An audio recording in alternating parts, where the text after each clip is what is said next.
ఉన్నాము. ఆ టైంలో మాకు కొంతమంది కుర్రోళ్ళు ఫోన్ చేశారు. మా కుర్రోళ్ళెందుకు ఫోన్ చేశారు. ఫోన్ చేసుకొని ఇలాగ ఇలాగ ఆవులకి తీసుకెళ్తున్నారని కూడా చెప్తే మేమేమో ఎన్ని బళ్ళు అడిగాం. 3 బళ్ళు తీసుకెళ్తున్నారని వెంటనే మేము అక్కడి నుంచి రావడం జరిగింది. వచ్చిన వెంటనే 2 బళ్ళేమో ఎస్కేప్ అయిపోయినారు. చాలా ఫాస్ట్‌గా ఎళ్ళుకొని మరీ బండ్లు కూడా ఓవర్‌టేక్ చేసుకొని మరీ ఘోరంగా కుమ్మిస్తే పర్లేదు అన్నట్టు ఎళ్ళిపోయారు. ఇంకా ఒక బండి గుద్దించడం కూడా జరిగింది. దాని తర్వాత మేమేమో లాస్ట్ బండికి ఓకే 2 బండ్లు ఎస్కేప్ అయిపోయినాయి కదా! మూడో బండికనే టార్గెట్ చేస్తామని చెప్పి మూడో బండి టార్గెట్ చేస్తూ వస్తూ పురుషోత్తపురం దగ్గరికొచ్చినప్పటికి అయన్నీ గేట్లు దాటిపోయినాయి. ఇదేమో పురుషోత్తపురం దగ్గర గేట్ పడిపోతదని చెప్పేసి ఇదేమో రైట్ తీసుకొని అక్కడ గల్లీలో దూరిపోయాడు. అక్కడ దూరిపోయిన వెంటనే మేమెళ్లి అక్కడ పట్టడం అంతా జరిగింది. అక్కడ జరిగిన వెంటనే వాళ్ళేమో డ్రైవర్ ఏమో మరి అక్కడ ఆగలేదు. కంటిన్యూస్‌గా అక్కడ మరి ఆగకుండా పరిగెట్టి పారిపోయారు.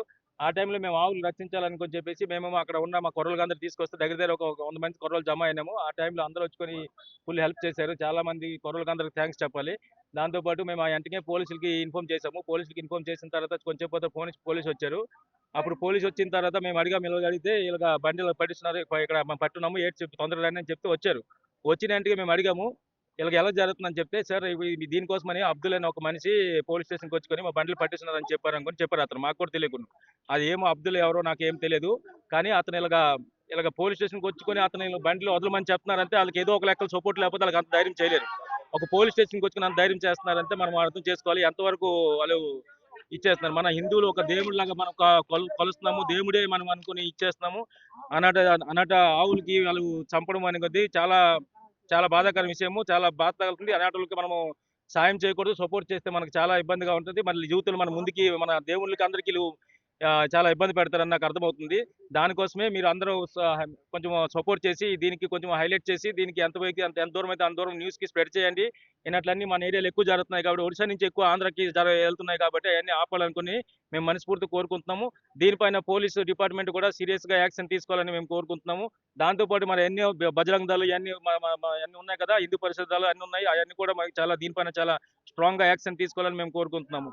ఇటువంటి ఇంకొకసారి జరగకుండా చూసుకోవాలని కోరుకుంటున్నాము. ఈ ఆవులకి కొన్ని ఆవులు చనిపోయారు కూడా అండి. మీకు ఈ దీంట్లో అంత లోడ్ అంత పికప్‌లో పెట్టినారు కదా! దాంట్లో ఆవులు కూడా కొన్ని చనిపోయినాయి. దానికి కూడా మనము చాలా ఇచ్చేయాలి. దాంతో పాటు ఉన్న ఆవులు కూడా చాలా బాధాకరంగా ఉన్నాయి. చాలా కష్టంగా ఉన్నాయి దీంట్లో. చూస్తే మాకే చూస్తుంది చాలా బాధ అవుతుంది. అటువంటి దాన్ని కూడా ఎక్కడికో గోశాలకు ఎక్కడ పంపించుకొని మంచి ట్రీట్‌మెంట్ చేయాలని కూడా మేము కూడా కోరుకుంటున్నాం సార్. కాతిల వాసంతి మాదవుతుంది ఒడిస్సా పితాతోలి గ్రామం మాది. కాతిల నరసింహమూర్తి గారు చీకటి బ్లాక్ ఎక్స్ చైర్మన్ గారి కోడల్ని నేను. పొద్దున్న నాకు ఒక ఫోన్ వచ్చింది, ట్రక్లో ఆవులు లోడ్ అవుతున్నాయని. 3 ట్రక్కులు ఫుల్ లోడ్లోన ఆవులు తీసుకొని వెళ్తున్నారు. మాకు చూసి మేము వెంటనే రావడం అనేది జరిగింది. టువర్డ్స్ పితాతోలు నుండి టువర్డ్స్ ఇచ్చాపురం సైడ్. మేము వచ్చేటప్పటికి ఆల్రెడీ 2 టెంపోస్ మాకు చూసి స్పీడ్ చేసింది. ఇంకో టెంపో ఏం చేసిందంటే ఇచ్చాపురం ముందు పురుషోత్తపురం గేట్ ఇచ్చాపురం దాటాక ముందు సైడ్ ఒక 10 మీటర్స్ లో వేరే మట్టి రోడ్డు ఉంది. మట్టి రోడ్డు లోపలికి తీసుకెళ్లిపోతుంటే మేము వెళ్ళి అడ్డుకోవడం అనేది జరిగింది. దాంట్లో 18 ఆవులు ఉన్నాయి. ఒక సొండు కూడా ఉంది. ఇప్పుడు ఒక ఆవు జస్ట్ చనిపోవడం అనేది జరిగింది. ఇది ఎంత అన్యాయానికి కోర్టు చేశారో మాకు ఎలాగైతేనే దీంట్లో న్యాయం జరగాలి. ఇక్కడ వెంటనే మేము Ichchapuram town police station and rural police station కి అయితే ఇన్ఫార్మ్ ఇవ్వడం అయితే జరిగింది. వాళ్ళు వచ్చి వాళ్ళ సహాయం వాళ్ళు చేశారు. సార్ ఇది ఎలాగైతే ఈ గోమాతకి రక్షించి ఈ గోమాత ఈ గోశాలది ఆవులవి చాలా మంది క్రూరత్వానికి పాడుపడి క్రూరత్వం చేసి అది చంపడానికి చూస్తున్నారు. ఇదంతా ఎలాగైతే ఆపించండి sir. Local to global news at your fingertips. మీ చేతిలో ఒక ఆయుధం. Download Raw TV app. Media legend Ravi Prakash is back.